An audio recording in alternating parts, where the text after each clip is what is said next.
ओम शांति। आप सबको आज के विषय का तो पता लग ही चुका होगा। मीरा बहन सुबह सुबह को क्लास के बाद टाइम टेबल भी बता देती हैं और किसकी क्या विषय रहेंगी वो भी बतला देती हैं। तो आज मेरी विषय है मास्टर सर्वशक्तिवान स्थिति का हम कैसे अनुभव करें, ऐसी स्टेज हम कैसे बनाएं। तो हम सब पढ़ाई पढ़ रहे हैं। पढ़ाई में फर्स्ट सेकंड थर्ड ऐसे पढ़ाई साल साल हमारी बढ़ती जाती हैं और हम साल में उसी सब्जेक्ट्स का या उसी क्लास का अच्छा अनुभव कर सकते हैं। फिर अनुभव के आधार से जब हम टीचर बन जाते हैं तो दूसरों को भी बतला सकते हैं। तो ये हमारे विषय अपने अनुभव के विषय है।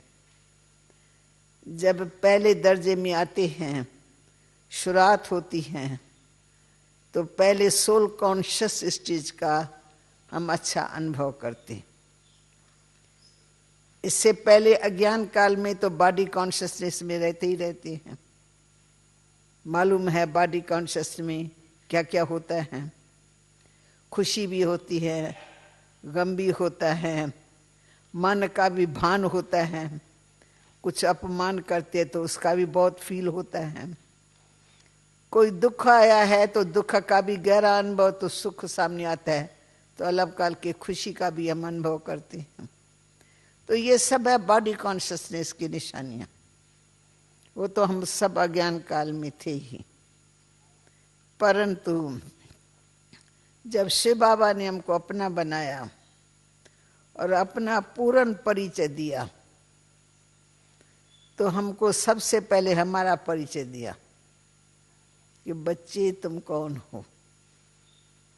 तो जब हमको हमारा पता लग गया और हमारे निश्चय में बात आ गई कि मैं ये शरीर नहीं परंतु अजर अमर अविनाशी आत्मा हूं, मैं चेतन ज्योति हूं, मैं शरीर को चलाने वाली हूं। शरीर जड़ है, इतना बड़ा शरीर है, देखने में आता है यही कुछ काम करता रहता है। हाथ चलते हैं, मुख चलता है, आंखें खुली रहती हैं, चारों ओर देखते रहते हैं, तो देखने में आता है शरीर काम करता है। परंतु हम अभी समझ गए हैं कि शरीर के अंदर मैं चेतन ज्योति आत्मा हूं।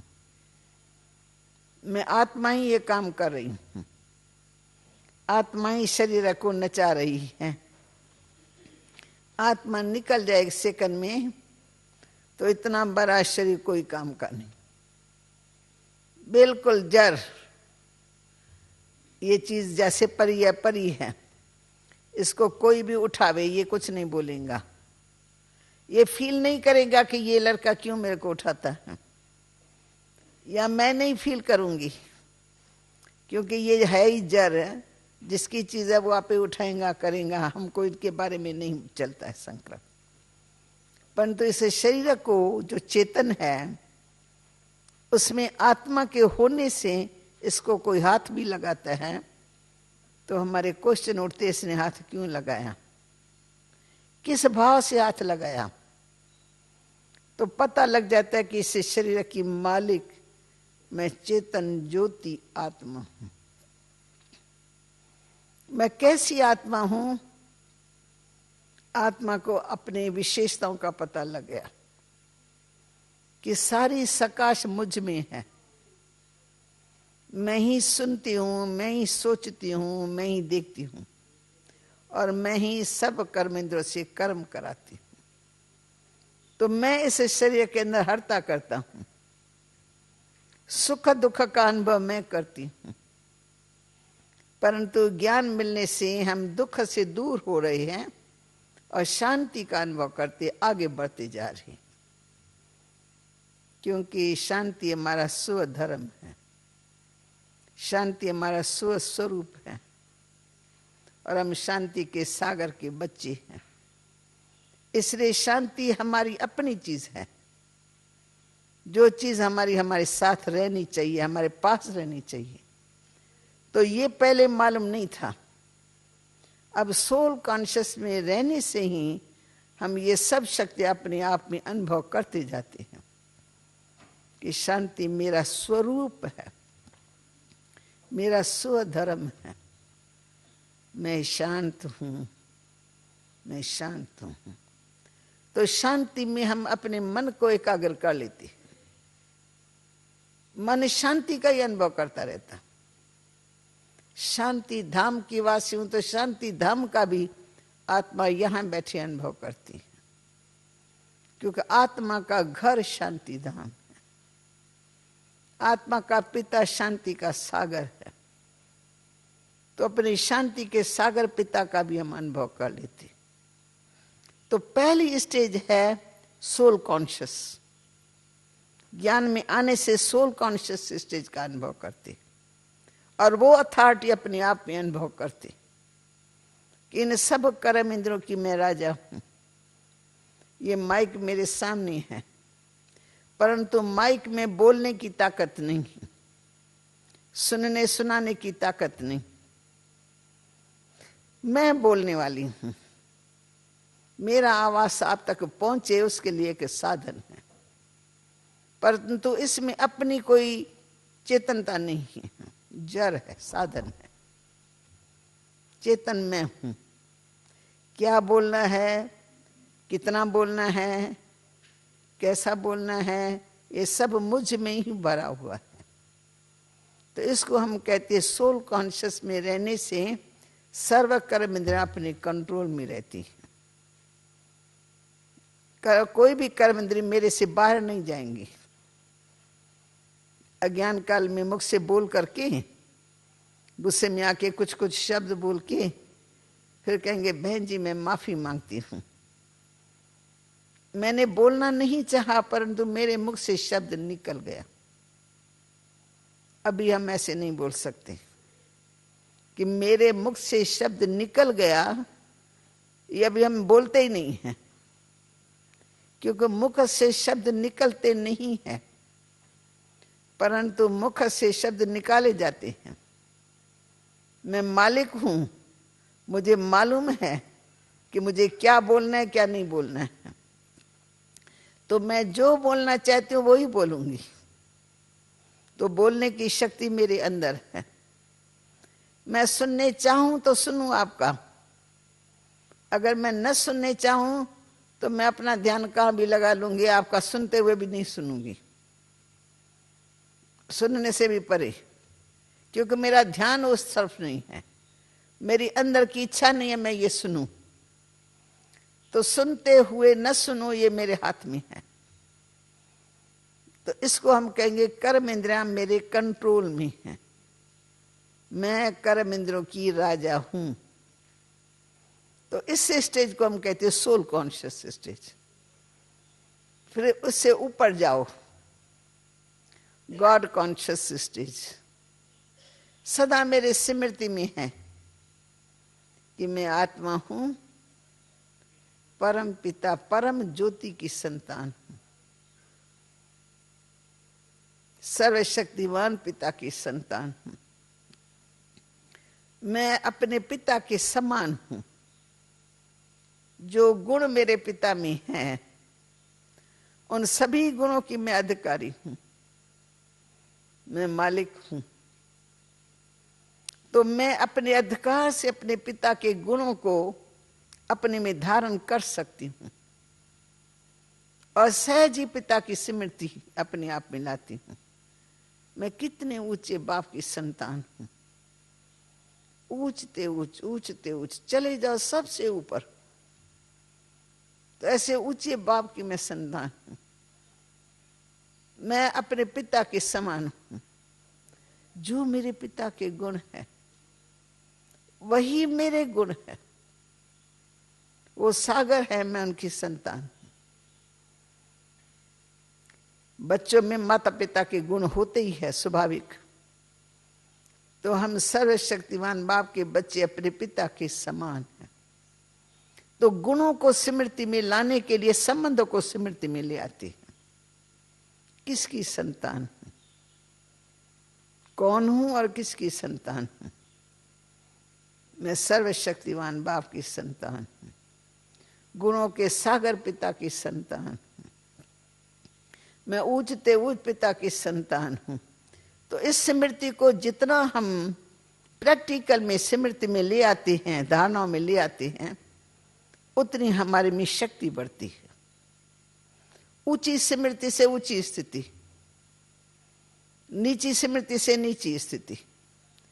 भक्ति मार्ग में हम अपने आप को क्या समझते थे? हम तो नीच है, पापी हैं, कपटी हैं, मेरे में कुछ गुण नहीं। भक्ति में गाते थे मुझ में कोई भी गुण नहीं है, तो मारे कोई तरस पड़े तुम आके मेरे में गुण भरो। तो भक्ति मार्ग में अपने आप को नीच समझते थे, तो हमारे में कोई शक्ति नहीं थी, अधिकार नहीं था। हम पिता के समान बनने का तो कभी सोचते भी नहीं थे। भगवान के लिए समझते दासों के भी दास, उनके दासों के दास, दासों के भी दास है।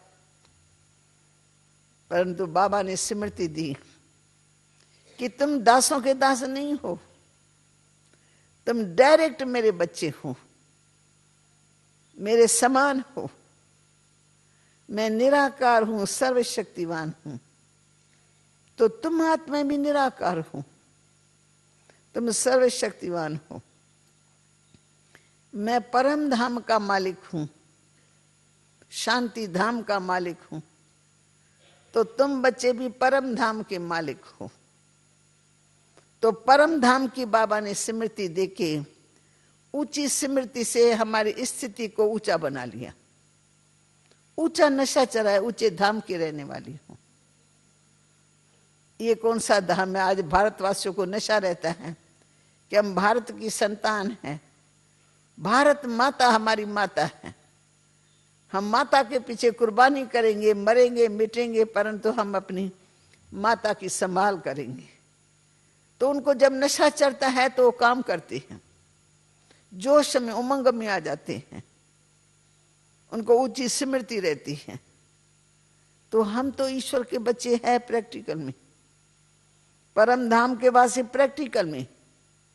वो आत्माओं का धाम है परम धाम, और किसी का भी नहीं है। तो जिस समय ये निश्चय चढ़ता है, नशा चढ़ता है, तो हमारा बुद्धि का योग अपने शांति धाम में लगा रहता है। सहजी अधिकार होता है, ये मेरा घर है, आई उधर से हूं, जाना उधर है, वही मेरा ओरिजिनल घर है। जिसको बाबा ने बहुत अच्छा शब्द दिया, sweet home, sweet silence home में रहती है। वहां मीठी साइलेंस है हमारी आत्मा में, कोई हलचल नहीं, कोई दे और दे का रिश्ता नहीं, कोई संबंध नहीं। तो ये स्मृति हमको ऊंची स्टेज पे टिका देती है। तो उसको हम कहते हैं गॉड कॉन्शियस। फिर इस साकार में भी हम निराकार और साकार के बच्चे हैं प्रैक्टिकल में। ब्रह्मा मुख वंशावली है, शिव बाबा जो ऊंचते ऊंचा उसकी संतान है, वो हमारा दादा है, हम उसके पोतरे हैं, हम अधिकारी हैं। तो उसके अधिकार के कारण हमको अंदर में खुशी भी रहती है और अंदर में शक्ति भी रहती है। किसका भय रखें? तो जब हम बाबा के बच्चे बन जाते तो ईश्वर की शक्ति उसके ऊपर हमारा अधिकार हो जाता है। अज्ञान काल में मौत से भी डरते हैं, अंधकार से भी डरते हैं, कोई चोर डाकू होता उनसे भी डरते हैं, और भी कई समस्याएं आती है, उनका डर रहता है अंदर। पर ज्ञान की शक्ति बढ़ने से डर इनमें से किसी का भी नहीं, खुदा का भी नहीं, किसी बंदे का भी नहीं, मरने का भी भय नहीं। मरना क्या है? आत्मा तो मरती नहीं है। शरीर छोड़ा, धारण किया और छोड़ा, धारण किया और छोड़ा। तो आत्मा तो अजर अमर है, पर शरीर को छोड़ना, उसका नाम मनुष्यों ने मृत्यु रख दिया। फलाना मर गया। तो दूसरे जो मृत्यु लोक के मनुष्य है, वो आवाज सुनकर कहते हाँ हाँ वो मर गया फलाना। तो हमको ज्ञान बाबा ने दिया, हम क्या मरा नहीं, आत्मा ने शरीर छोड़ दिया। आत्मा तो अजर अमर है ना, वो मरी थोड़ी, वो अजर अमर अविनाशी है। उसने एक चोला छोड़ा, दूसरा चोला धारण किया है। तो भय सब प्रकार का चला गया, मरने का भी भय नहीं। चोले को छोड़ना है, धारण किया है सो छोड़ेंगे। तो ज्ञान के द्वारा हमारा भय निकल गया। अंदर में किसी के लिए भी किसी भी प्रकार का भय नहीं, क्योंकि ऊंची स्मृति आ गई। हम ईश्वर के बच्चे हैं, निराकार बाप के भी बच्चे तो साकार के भी बच्चे, ऊंचे ते ऊंचे बाप के बच्चे हैं। तो वो ऊंची स्मृति हो गई, ऊंचे काम के लिए निमित्त है। संगम युग है ही ऊंचा युग, ऊंचे युग में हम ऊंचे काम के लिए निमित्त है। ऊंचा काम, सबका भला हो, सबका कल्याण हो। तो जब सबका कल्याण हमारी बुद्धि में रहता है, तो किसी के लिए वैर भावना नहीं, किसी के लिए कोई और भावना नहीं, कोई हमारा दुश्मन नहीं। हम दुश्मन किसी को समझते ही नहीं है। हिंदू मुसलमान दुश्मन हो जाते हैं, वो कहेंगे हम हिंदू, वो कहेंगे हम मुसलमान, फिर वो टकरेंगे, लड़ेंगे, मारेंगे, द्वैत भाव में आ जाएंगे, देह के धर्म में आ जाएंगे। लेकिन हमारा स्वधर्म कहते हैं हम सब अविनाशी बाप के अविनाशी बच्चे, सब हिंदू मुस्लिम सिख ईसाई सब हम आपस में रूहानी भाई भाई है। भाव बदल गया, डर निकल गया। अज्ञान काल में डर रहता था, द्वैत भावना पैदा होती थी और दुश्मनी में आकर के एक दो को नुकसान पहुंचाने की कोशिश करते थे। अभी हम किसी को भी नुकसान पहुंचाने की कोशिश नहीं करते, क्योंकि सब हम ईश्वर की औलाद है, सच्चे बाप के सच्चे बच्चे हैं।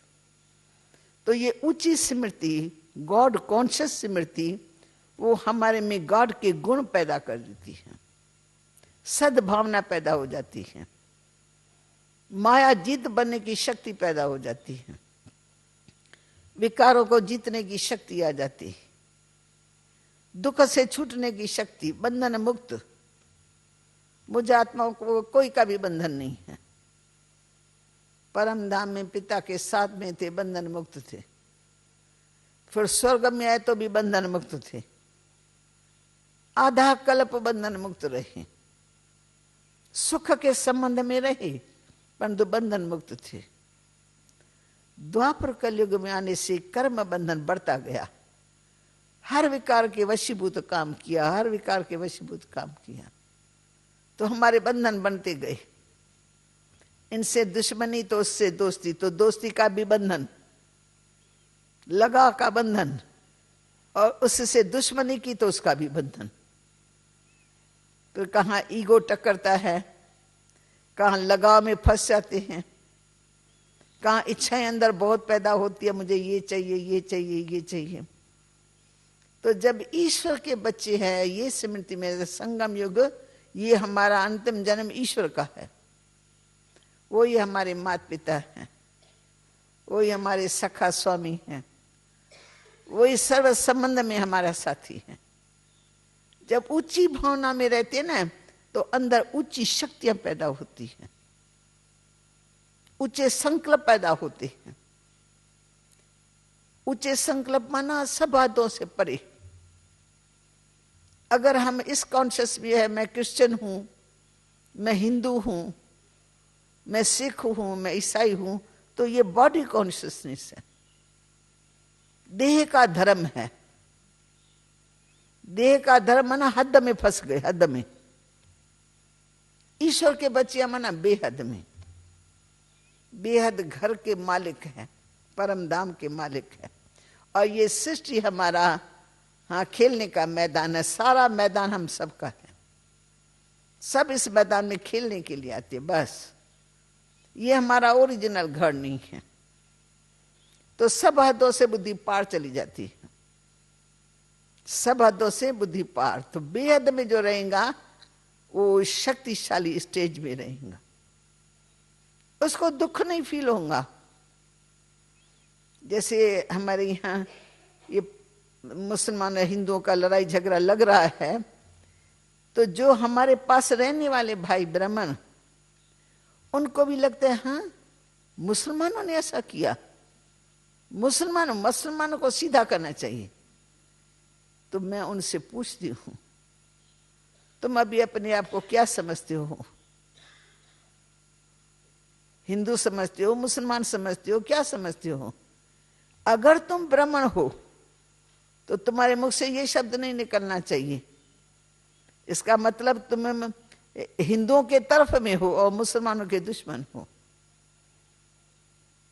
इस समय तो सभी विकारी हैं, सभी विकारों के वशीभूत काम करते, रंग काम करते, वो ठीक है, सभी रंग करते हैं, तमो प्रधान सभी हैं, परंतु हम किसी का भी तरफ नहीं लेते हैं, क्योंकि हम सब गॉड के बच्चे, सबका भला हो, सबको हम सुमत देंगे, शक्तिशाली बनाने का अभ्यास करेंगे, रूहानी दृष्टि से देखेंगे, वैर भाव नहीं रखेंगे। वैर भाव रखना माना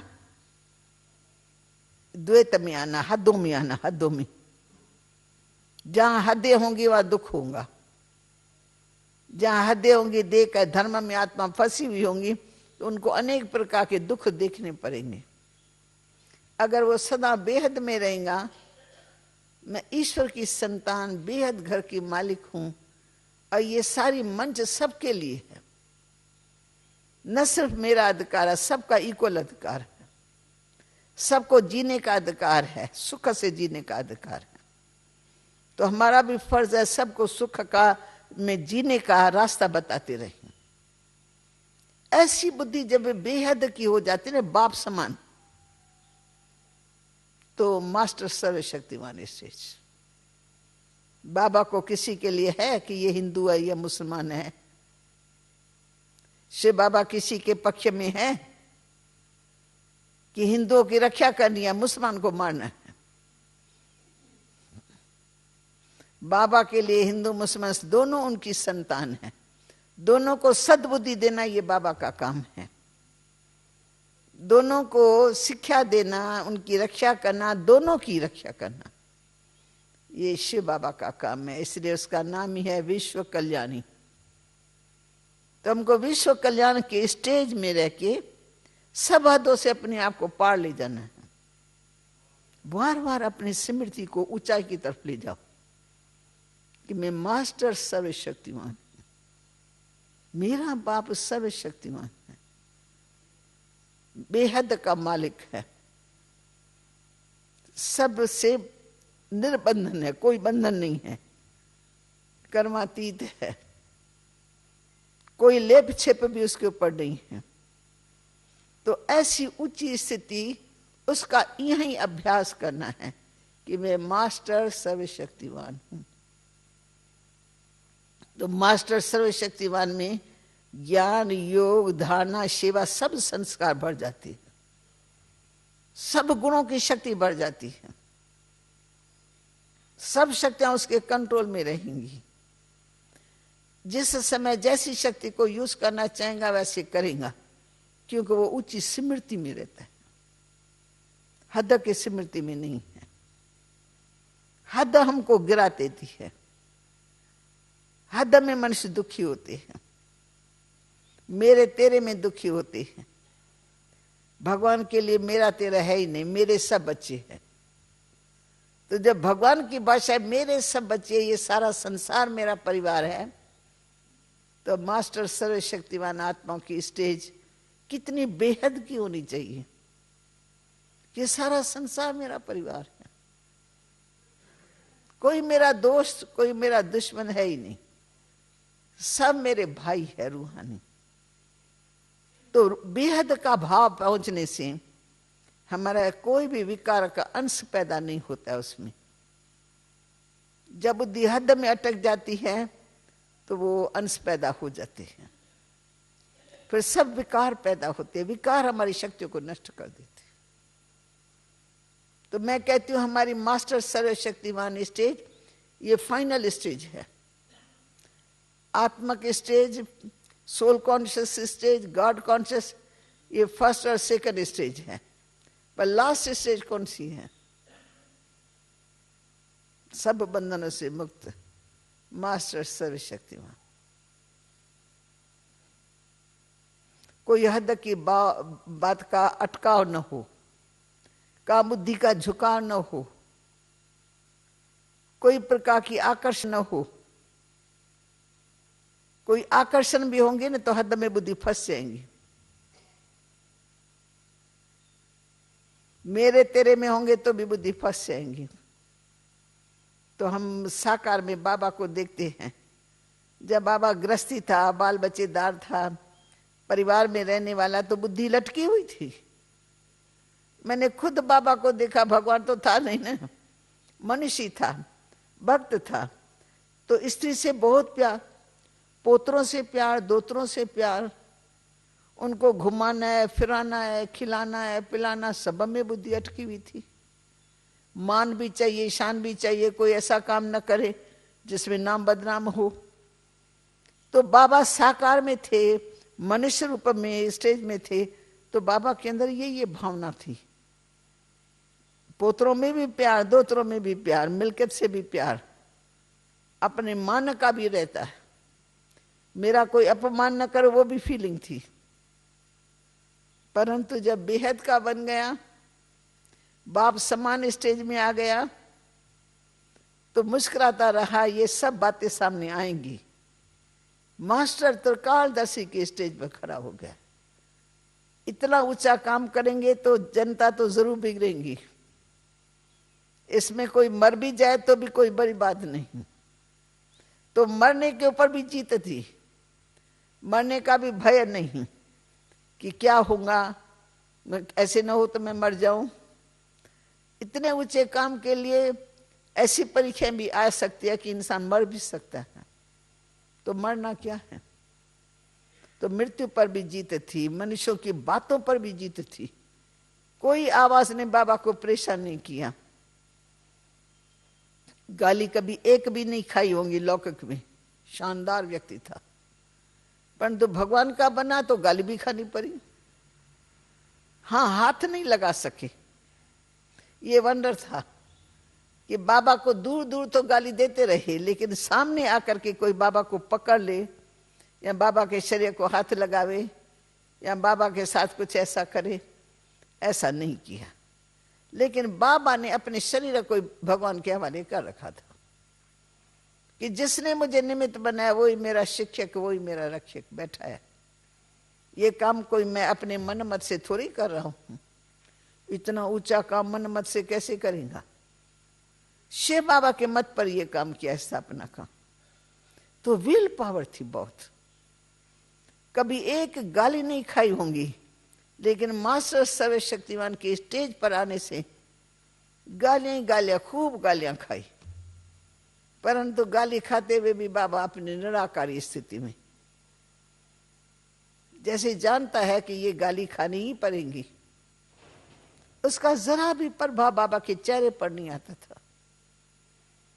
हम देखते थे कि हमारी लौकिक माताएं, जिनका मोह था हम बच्चों में, हम ऐसी जिंदगी बनाने चाहते हैं, वो नहीं बनाने देते हैं, तो वो बहुत जिग्र से बाबा को गाली देते थे। हम लोग सहन नहीं कर सकते थे, हमको अंदर में फील होता था। परंतु बाबा मुस्कुरा करके कहते हैं, बच्ची, इनमें इनका कोई दोष नहीं है, क्योंकि ये जानती नहीं है, क्योंकि इसको ज्ञान नहीं है।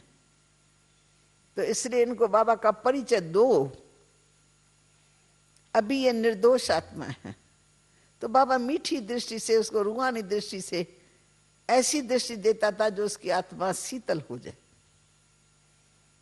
बाबा ने एक गाली नहीं खाई होंगी, पर बहुत गालियां खाई, लेकिन खाते हुए भी बाबा मुस्कुराता रहता था, क्योंकि बाबा सर्वशक्तिमान, मास्टर सर्वशक्तिमान के स्टेज पर खड़ा हो गया।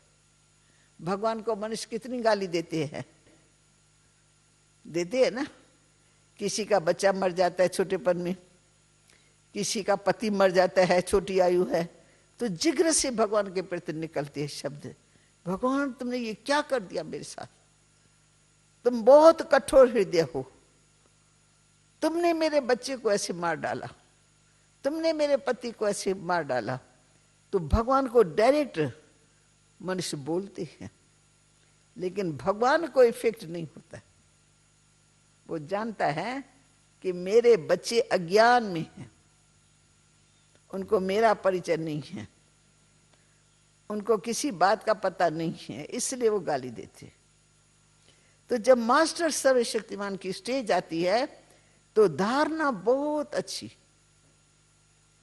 एक रस अवस्था, कोई बात की आकर्षण नहीं, किसी से लगाव नहीं,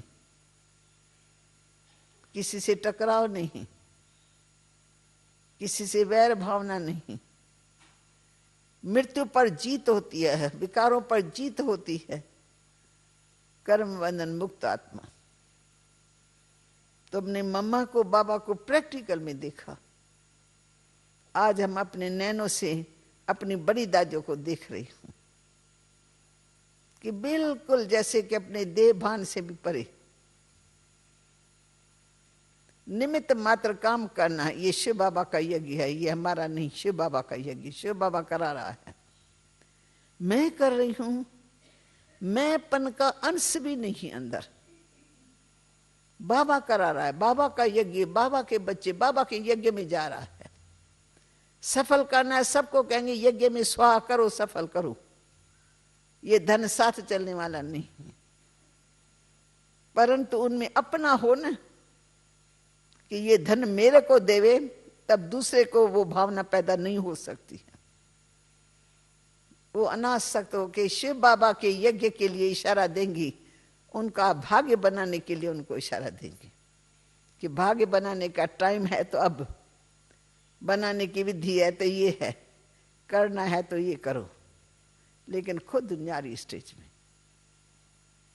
शरीर का कर्म भोग भी आता है सामने, परंतु उस कर्म भोग का भी भान नहीं, वो भी स्मृति वीक कर देती है। मैं ऐसी बीमार हूं, मेरा शरीर कोई काम का नहीं, अभी मेरा क्या होगा, इस संकल्प से परे। कल बीमार है, 2 घंटा रेस्ट है, आज ठीक हुई, फिर सेवा में ऐसे लग जाती, कल की बात कल में चली गई, कल का चिंतन आज नहीं। तो ड्रामा के ढाल पर चलना,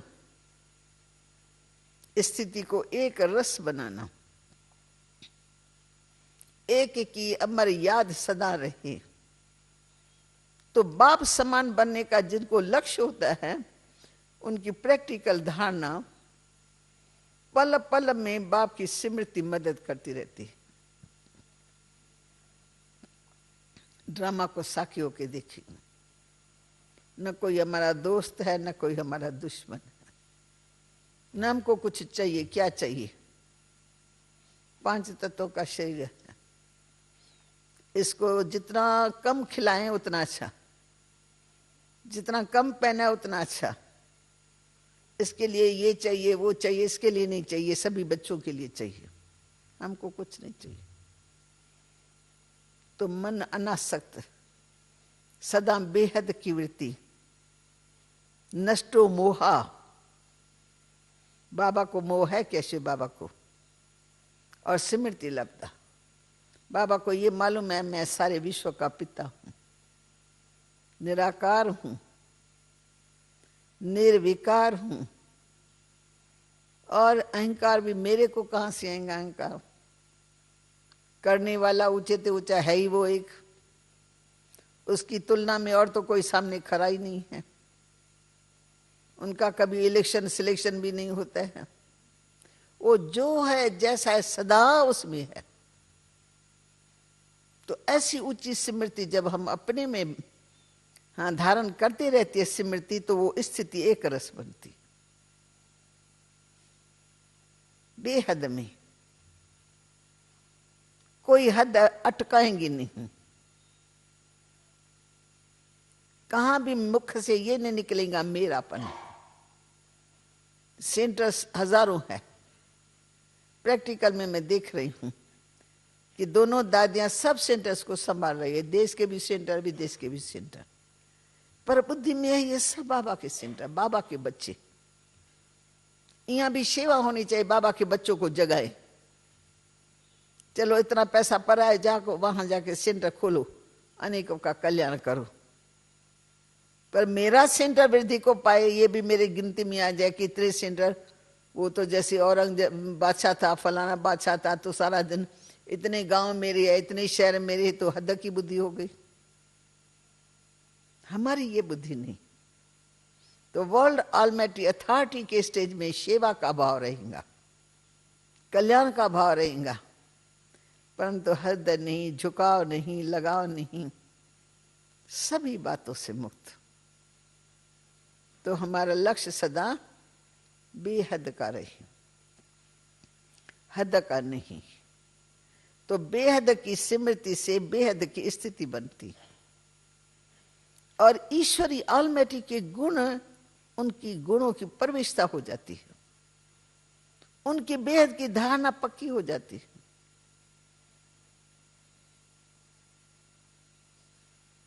कहां भी बुद्धि का वो खिंचाव नहीं होगा, मेरेपन का भान नहीं होगा। मेरेपन से बुद्धि उपराम होंगी।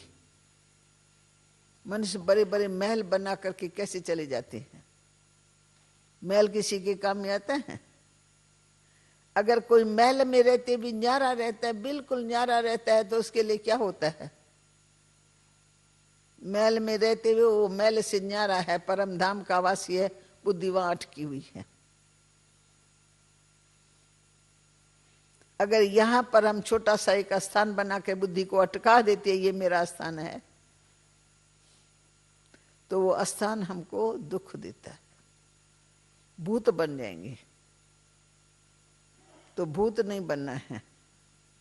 भूतों को भगाने वाला बाप मिल गया हमको, युक्ति बता दी, बच्चे ये मेरे से छूट जाओ, मेरा कुछ नहीं है, तेरा तेरे साथ आया ही नहीं, तेरा तेरे साथ जाएगा ही नहीं, तो तेरा क्या रहा? सब कुछ शिव बाबा का, हम भी शिव बाबा के। आए हैं हाथ खाली, जाएंगे भी हाथ खाली। निवृत्ति में कुछ ले आए थे, निवृत्ति में कुछ ले जाएंगे। तो ऊंची स्टेज माना बाप समान स्टेज, निराकारी, देह के सब भानों से परे, सब हदों से परे, सब प्रकार की जो फीलिंग्स आती है ना, सुख की, दुख की, अपमान की, मान की, उस फीलिंग से भी परे। तो ऐसी स्टेज बनाने के लिए आप सबका और हमारा पूरा पूरा लक्ष्य रहना चाहिए। यही स्टेज हमारे साथ चलेंगी। अगर इस स्टेज से थोड़ा नीचे उतरेंगे तो कोई ना कोई बुद्धि में, हद में बुद्धि अटकी हुई होंगी, अंत में वो हदों की स्मृति आ जाएंगी। परंतु ये हदें हमको सुख देने वाली नहीं है, ये हदें फंसाने वाली हैं। और बेहद की स्मृति हमको इन पांचों तत्वों से पार ले जाने वाली है, मूल वतन वासी बनाने वाली है। जिगरी स्मृति रहेंगे, मैं मूल वतन की वासी हूं, निर्वाण धाम की वासी हूं, शांति धाम की मैं वासी हूं। शांति धाम हमारा धाम है। बुद्धि जैसे सुख में शांति धाम में अटकी हुई हो, कोई भी बात हो जाए ना, एकदम परे हो जाओ शांति धाम में। शांति धाम की स्मृति रहे, पर अपने और कोई देश की या और कोई शहर की या जात की या पात की ये स्मृति न रहे। तो ऊंची स्मृति से ऊंची स्थिति बनती है। आप सब, हम सब अभ्यास तो करते रहते हैं, परंतु जो मनसा है ना, उसको निरंतर बनाना है, बेहद में निरंतर रहना है। प्रैक्टिकल में सब हदों से पार ले जाना है अपने आप को। कोई भी हद में मेरा वो अटका हुआ न हो, तो कभी भी हमको दुख नहीं होगा। मैंने अज्ञान काल में नहीं, मैं ज्ञान में थी, दादी प्रकाश में भी, और तो दादी गई थी दिलाहुसी में एक बारी। एक बहुत अच्छा मिसाल मेरे सामने आया। दादी दिलाहुसी एक शहर है, पहाड़ी है, वहां पर गई थी। तो वहां पर एक माता थी। उस माता को एक ही बच्चा था, बहुत सिकिल अदा था। बचपन से लेकर के माँ ने बच्चे को बहुत ही न्यारेपन के स्टेज से पाला था, और अंदर अंदर ये पाठ पक्का करती थी, भगवान का बच्चा है, मैं भी भगवान की हूँ, सब कुछ भगवान का, सब कुछ, ये अंदर में बहुत पाठ पक्का था। और जो कुछ हो रहा है वो प्रभु की तरफ से, जो कुछ हो रहा है वो अच्छा ही हो रहा है, अच्छा ही हो रहा है, सब में वो अच्छा ही करती थी। अब ऐसा संस्कार उसने बना लिया था, जो घर में बच्चे की शादी हुई है तो भी न्यारेपन के स्टेज में, जैसे वो अपना पार्ट प्ले कर रही है। फिर शादी होने के बाद बच्चा बाहर जाने वाला था, मिलिट्री में बड़ा ऑफिसर था, तो जाने वाला था, तो उसके को भी पार्टी मिली, तो वो पार्टी में भी अपना भाग ले रही थी, पर निमित्त मात्र। फिर जब बच्चा विदाई लेके जा रहा था, उसी समय जब वो रवाना हो चुका, प्लेन छूटा, तो माता को पेट में दर्द पड़ा, बहुत गहरा दर्द पड़ा।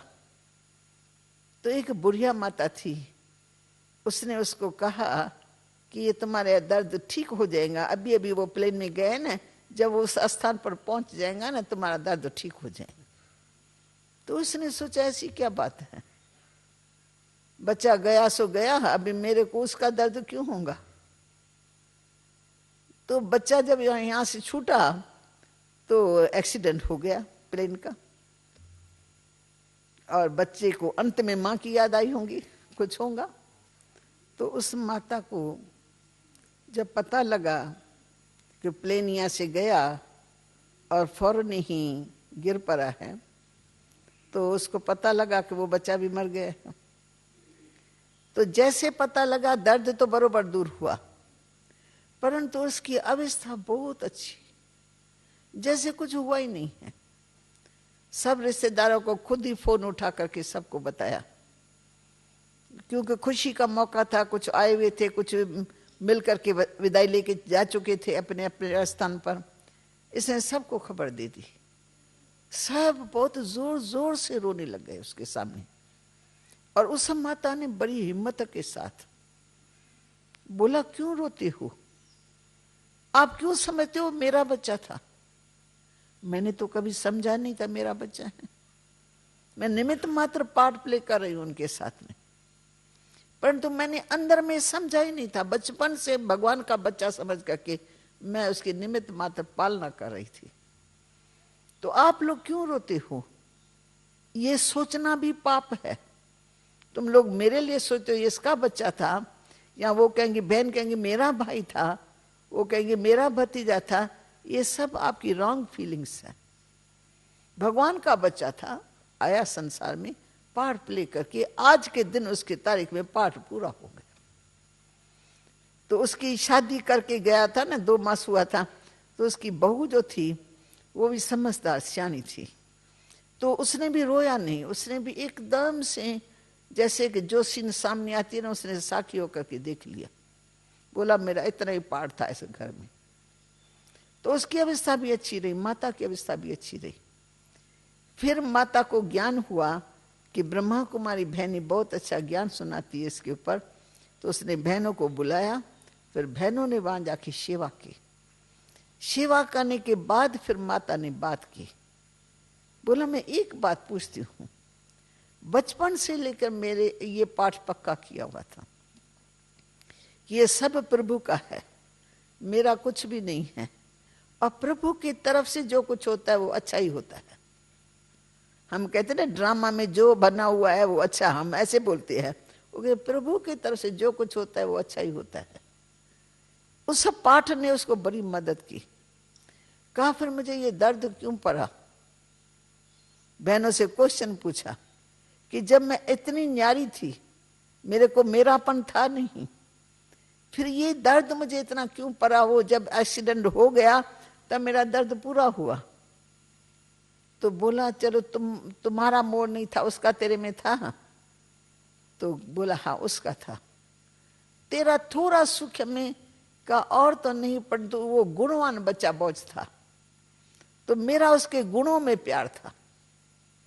गुणों के कारण मैं अंदर प्यार करती थी उस आत्मा को। तो बहुत ही गुणवान मेरा बच्चा है। भले मैं भगवान का भी कहती थी, पर गुणवान है, उनके गुणों से मेरा प्यार था। उसके रिजल्ट में ये दर्द पड़ा उसको। थोड़ी भी अटैचमेंट हुई ना, किसी की तन से होती है, किसी की धन से होती है, किसी की गुणों से होती है, तो ये उनके गुणों से भी प्यार उसने रिजल्ट दिखा। परंतु अब साकार में मम्मा को देखा, बाबा को देखा, लौकिक साथी साथ में थे, घर वाले सब मम्मा के साथ ही थे, बाबा के साथ ही थे। परंतु आज उसने शरीर छोड़ा तो जैसे जरा भी बुद्धि उस तरफ नहीं गई। एक ने शरीर छोड़ा, दूसरे ने समाचार बस मिला, फलां ने शरीर छोड़ा, फलां ने शरीर छोड़ा, फलां से जैसे समाचार सुन करके न्यारापन, किसी का भी जरा भी चेहरे पर प्रभाव नहीं। तो ऑलमाइटी अथॉरिटी की स्टेज पकड़ ली। जैसे भगवान को कुछ नहीं होता है ना लेप छेप, वैसे मनुष्य आत्मा होके जिनकी रचना है इस सूल में, मेरे तेरे के संबंध में अटकी हुई आत्मा, और फिर भी जब भगवान की बन गई तो सब कुछ बाबा का है, मेरा कुछ भी नहीं। तो ये स्टेज हमको आगे चल करके बहुत मदद करेंगी, क्योंकि ये सब हदें छूट जाएंगी, मकान भी टूट जाएंगे, साथी भी छूट जाएंगे, कोई कहाँ कोई कौन किसी का संगी साथी। ऐसी अवस्था हमको मदद करती है, जैसे बाप के साथ हूं मैं, बाप समान स्टेज में। ये अंतर की ये पुरुषार्थ करना चाहिए। जैसे मैं सब हदों से परे हूं, मेरी कोई हद नहीं है, न मिल्कियत में लगाव है, न परिवार में लगाव है, न संसार के किसी और चीजों में पर लगाव है, न लौकिक में लगाव है, न अलौकिक में लगाव है। लगाव दुख का कारण है। तो लगाव से हम अपने आप को मुक्त तब करेंगे जब मास्टर सर्वशक्तिमान की स्टेज को पकड़ेंगे, ओरिजिनल स्टेज, बाप समान स्टेज। शुरू में हम पिता के समान परम धाम में थे ना, कोई बंधन नहीं था, कोई दुख का संबंध भी नहीं, कोई आकर्षण वैभवों की नहीं, 5 तत्वों से पार परम धाम के वासी थे। तो साकार जगत में होते हुए भी